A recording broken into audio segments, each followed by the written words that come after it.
السلام علیکم ورحمۃ اللہ وبرکاتہ۔ رمضان کا مبارک مہینہ چل رہا ہے۔ ایک قیمتی بات عرض کرنے لگا ہوں، توجہ سے سننا۔ اگر اچھی لگے تو شیئر کر دینا، اچھی نہ لگے تو پھینک دینا۔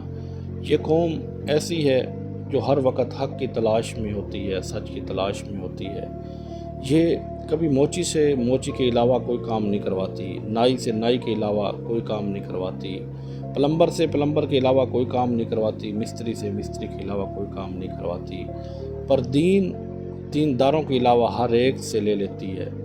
دین کو انہوں نے اتنا سستا کر لیا، اس کو پلمبر کہے یہ مانے گی، اس کو موچی کہے مانے گی، اس کو نائی کہے یہ مانے گی، اس کو سیاستدان کہے، میڈیا کہے، سارا سال فحاشی پھیلانے والے اس کو دین کے درس دیں اور یہ توجہ سے بیٹھ کے گھنٹوں سنے گا اور پھر کہے گا ہمارے ملک کے مولوی خراب ہیں۔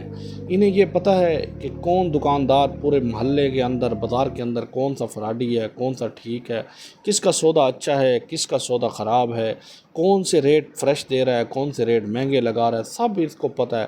فروٹوں کی پہچان ہے، کپڑے کی پہچان ہے، جوتوں کی پہچان ہے، دکانداروں کی پہچان، گاڑیوں کی پہچان ہے، سوئی تک ہر چیز کی پہچان ہے۔ پہچان نہیں تو محمد عربی کے دین کی ان کو پہچان نہیں ہو سکی۔ یہ جدی پشتی دادا پر دادا چلتے آ رہے ہیں، ان کو نہیں پتہ تو محمد عربی کے دین کا نہیں پتہ چل سکا۔ محمد عربی آئے تھے، کیا لائے تھے، کیا کیا تھا، کیسے زندگی گزاری تھی، کیا کچھ انہوں نے سکھایا تھا، کیا کرنا ہے، یہ انہیں نہیں پتہ چل رہا، باقی سب چیزوں کا انہیں پتہ چل گیا ہے۔